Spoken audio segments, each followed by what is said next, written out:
In today's video, I want to show you how to reset Google Chrome browser to default setting on Windows 11 PC or Windows 10 PC. The process is simple and easy. So once you launch your Google Chrome like this, click on this three dots at top of the screen here. Scroll down until you have access to the settings option here. Click on it.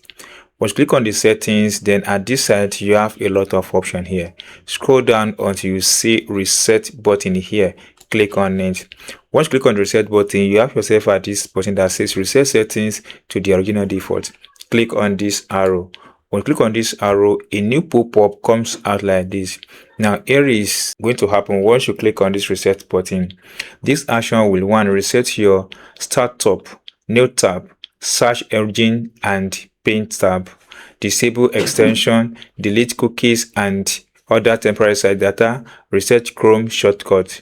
Bookmark history and saved password won't be affected.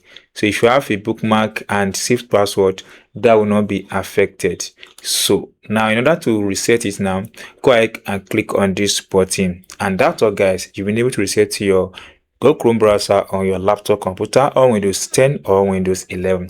If you get this tip and if you're not subscribed, please subscribe for more updates like this.